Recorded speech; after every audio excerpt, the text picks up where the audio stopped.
तो आज हम बात करेंगे 2020 में आई एक shutter original film anything for Jackson के बारे में, जिसे डायरेक्ट किया है जस्टिन जी डाइक ने।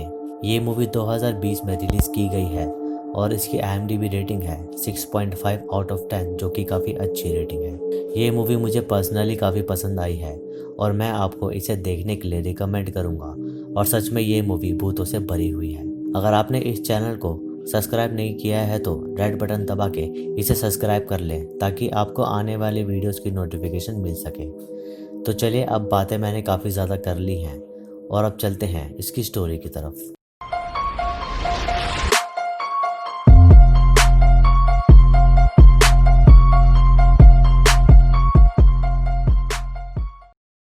ये कहानी है ऑड्री और हेनरी की, जो कि एक वृद्ध कपल होते हैं और रिसेंटली ही उन्होंने अपने ग्रैंडसन जैक्सन को कार एक्सीडेंट के चलते खोया है। और वो दोनों जैक्सन से काफ़ी क्लोज थे, लेकिन ऑड्री और हेनरी खुद को इस दुख से निकाल नहीं पा रहे थे। ऑड्री एक डेडिकेटेड हाउसवाइफ होती है और हेनरी पेशे से गायकानोलॉजिस्ट होता है, जो कि प्रेग्नेंट लेडीज़ का इलाज करता था। खैर, एक दिन हेनरी अपनी एक पेशेंट शैनन को उसके इलाज के लिए अपने घर बुलाता है और तभी ऑड्री और हेनरी मिलकर शैनन को घर में किडनैप कर लेते हैं और उसे बेहोश कर देते हैं। फिर जब शैनन को होश आता है तो वह जैक्सन की आत्मा को देख पाती है, जिससे ऑड्री और हेनरी को ये समझ आ जाता है कि शैनन उनके रिचुअल्स के लिए ठीक है, जो कि ऑड्री और हेनरी मिलकर कुछ ही समय में करने वाले थे। तभी शैनन के मुंह पर बंदी पट्टी को खोला जाता है और शैनन काफ़ी तेज चिल्लाती है, लेकिन ऑड्री और हेनरी ने उस रूम को साउंड प्रूफ कराया हुआ था, जिसके कारण शैनन की चीखें घर के बाहर नहीं जा पा रही थी। एक्चुअली ऑड्री और हेनरी अपने ग्रैंडसन से काफ़ी ज़्यादा क्लोज थे और उसके जाने के बाद वो लोग नहीं रह पा रहे थे। इसलिए वो दोनों मिलकर कुछ ऐसे रिचुअल्स करने वाले थे जिससे जैक्सन की आत्मा शैनन के बेबी में आ पाए, ताकि जैक्सन इस दुनिया में फिर से आ सके। इसलिए ऑड्री और हेनरी ने शैनन को किडनैप किया, क्योंकि वो प्रेग्नेंट थी।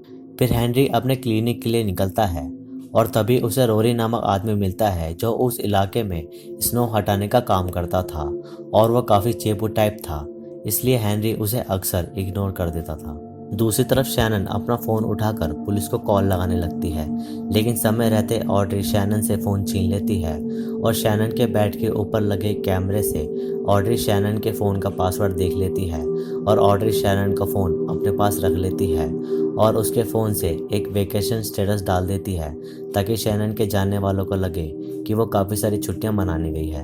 अगले दिन ऑड्री और हेनरी मिलकर किसी रिचुअल की बुक से मंत्र पढ़कर एक डेड बर्ड को जिंदा कर देते हैं, ताकि वो ये रिचुअल शैनन के बेबी पर आजमा पाए, जिससे जैक्सन फिर से जन्म ले सकेगा। फिर ऑड्री और हेनरी इयान नामक लड़के से मिलते हैं, क्योंकि उन दोनों को बुक में लिखे कुछ वर्ड समझ नहीं आ रहे थे और ऑड्री और हेनरी इस रिचुअल का पूरा प्रोसेस सीखना चाहते थे। इसलिए इयान उनकी प्रैक्टिस के लिए अपनी टीम के साथ मिलकर वो रिचुअल ऑड्री और हेनरी को सिखा देता है। फिर उसी रात ऑड्री और हेनरी शैनन पर वही रिचुअल्स आजमाते हैं, लेकिन किसी गलती की वजह से शैनन बेहोश होने लगती है। तभी ऑड्री को भी जैक्सन दिखने लगता है और वह जैक्सन की आत्मा को शैरन के बेबी पर काबू करने को कहती है, लेकिन बदकिस्मती से वहां उस रिचुअल के जरिए किसी और की आत्मा आ जाती है, जो कि दिखने में काफ़ी डरावनी थी और उसे देखकर ऑड्री और हेनरी काफ़ी डर जाते हैं। उस रात हेनरी को कोई डरावनी लेडी भी दिखती है, जो अपने दांतों को हार्म कर रही थी और ये देखकर हेनरी काफ़ी ज़्यादा डर जाता है, लेकिन समय रहते ऑड्री उसे संभाल लेती है। उसके बाद हेनरी से डिटेक्टिव बेलोस शैनन के बारे में कुछ पूछताछ करने आती है, क्योंकि वो कुछ दिनों से मिसिंग थी, लेकिन हेनरी उसे कह देता है कि वो कुछ समय से उसके पास अपने चेकअप के लिए नहीं आ रही। तभी हेनरी ऑड्री को डिटेक्टिव बेलोस की पूछताछ के बारे में बताता है, लेकिन ये बात सुनकर ऑड्री टेंस्ड हो जाती है, क्योंकि शैनन को अब पुलिस ढूंढने लगी थी।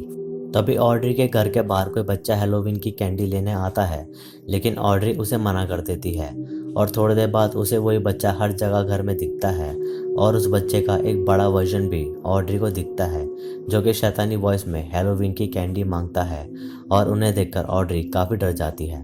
अब इतने सारे घोस्ट को देखकर हमें ये पता चलता है कि उस रिचुअल से घर में एक नहीं बल्कि काफ़ी सारी बुरी आत्माएं आ गई हैं, जो अब समय समय पर ऑड्री और हेनरी को हॉन्ट कर रही थी। दूसरी तरफ शैनन अपनी हथकड़ियाँ खोलने की कोशिश करती है और तभी उसको वहाँ किसी आदमी का घोस्ट दिखता है, जो कि ट्विस्टेड था और उसके चेहरे पर एक पॉलीबैग लगा हुआ था और ये देखकर शैनन भी काफ़ी डर जाती है और चीखने लगती है। तभी ऑड्री भी शैनन की चीखें सुनकर वहाँ आ जाती है और उसे भी वो गोश्त वहाँ चलता हुआ दिखता है, जिससे ऑड्री भी काफ़ी डर जाती है। लेकिन समय रहते हेनरी वहाँ आ जाता है और वह गोश्त वहाँ से गायब हो जाता है। फिर अगले दिन रोरी, जो कि काफ़ी चेपू इंसान था, वो बर्फ़ हटाने हेनरी के घर के बाहर आता है और वो भी अब पोजेस्ड हो चुका था, इसलिए वो जैक्सन के लिए खुद को बर्फ़ काटने की मशीन में डाल देता है, जिससे उसकी डेथ हो जाती है। और ये देखकर ऑड्री और हेनरी फिर से काफ़ी डर जाते हैं। फिर तभी हेनरी रोरी की डेड बॉडी को बर्फ़ में दफनाने लगता है और ऑड्री शैनन को उनकी बेटी के बारे में बताती है कि कार एक्सीडेंट के चलते ऑड्री की बेटी तो बच गई, लेकिन उनका ग्रैंडसन ऑन द स्पॉट मर गया। और इस दुख से ऑड्री और हेनरी की बेटी काफ़ी टेंस रहने लगी थी और एक दिन वो खुद को व्हीलचेयर से नीचे स्टेयर्स पर गिरा लेती है और सुसाइड कर लेती है, क्योंकि वो भी अब जैक्सन के दुख से बाहर नहीं आ पा रही थी। तभी ऑड्री शैनन से रिक्वेस्ट करती है कि अगर रिचुअल ठीक हो जाता है और जैक्सन की आत्मा तुम्हारे बेबी में आ जाती है तो ये बेबी हमें दे देना, लेकिन शैनन ऑड्री की ये बात नहीं मानती। फिर उसी रात हेनरी डिटेक्टिव बेलोस को अपने घर पाता है और डिटेक्टिव बेलोस वहाँ शैनन को बचाने आई थी, लेकिन तभी डिटेक्टिव बेलोस कुछ अजीब बिहेव करने लगती है और वह खुद को खुशी खुशी शूट कर लेती है, क्योंकि डिटेक्टिव बेलोस को वहाँ कोई अदृश्य शक्ति पोजेस्ट कर लेती है। अब ऑड्री और हेनरी इस हालत से काफ़ी परेशान हो जाते हैं, तो वो इयान को उनके घर बुलाते हैं, क्योंकि इयान ही उस बुक को अच्छे से पढ़ पाता है जिस बुक से उन्होंने जैक्सन को वापस लाने के लिए रिचुअल करे थे। इयान उन्हें बताता है कि उन्होंने गलती से शैतानों की आत्मा को इनवाइट कर दिया है, इसलिए उन लोगों को वो आत्माएं दिख रही हैं। तभी ऑड्री और हेनरी इयान को कहते हैं कि उन्हें किसी भी कीमत पर उनका ग्रैंडसन चाहिए और इयान उसको वापस लाने का प्रॉमिस करता है और उसके साथ इयान उनसे $10,000 मांगता है, जिसे ऑड्री और हेनरी देने के लिए मान जाते हैं। उसी रात ऑड्री और हेनरी रूम के बाहर एक नमक की लाइन बना देते हैं ताकि बुरी आत्माएं उनके पास ना आ सकें। तभी हेनरी को रूम के बाहर फिर से डिटेक्टिव बेलोस दिखती हैं, जो खुद को शूट कर लेती है, लेकिन वो बस डिटेक्टिव बेलोस की आत्मा होती है और वो आत्माएं उन सभी को काफ़ी सताती है। दूसरी तरफ इयान रिचुअल्स की तैयारी करता है और तभी उसको उसकी मॉम खाने के लिए बुलाती है, लेकिन इयान अपनी मॉम से काफ़ी गुस्से में बात करने लगता है। तभी इयान ऑड्री और हेनरी के घर आता है और वहाँ डिटेक्टिव बेलोस की आत्मा खुद को फिर से शूट कर लेती है, जिसे देखकर इयान भी काफ़ी डर जाता है, लेकिन ऑड्री और हेनरी उसे यूज्ड टू हो जाते हैं। तभी गलती से इयान से नमक की लाइन थोड़ी मिट जाती है और वह ऑड्री और हेनरी के ग्रैंडसन को बुलाने के रिचुअल्स करने लगता है। तभी हेनरी के पास उसके रिसेप्शनिस्ट का कॉल आता है और वह हेनरी को बताती है कि इयान ने अपनी मॉम को मार दिया है और हम देख पाते हैं कि इयान रिचुअल्स में काफ़ी डूब चुका है और वो अब किसी काली शक्ति के वश में है। तभी शैनन की हथकड़ियाँ खींचने पर खुल जाती हैं और वो ऑड्री को पकड़कर उसे मारने की धमकी देती है और डर के कारण हेनरी शैनन को होल देता है। इसी बीच इयान ऑड्री को स्टैब कर देता है और ऑड्री वहीं मर जाती है और तभी इयान पोजेस्ड होकर पागल होने लगता है, लेकिन उसे कोई पागल पेशेंट की आत्मा अपने साथ ले जाती है और तभी शैनन को वहाँ वो सभी गोश्त फिर से दिखते हैं, जिससे वो काफ़ी डर जाती है।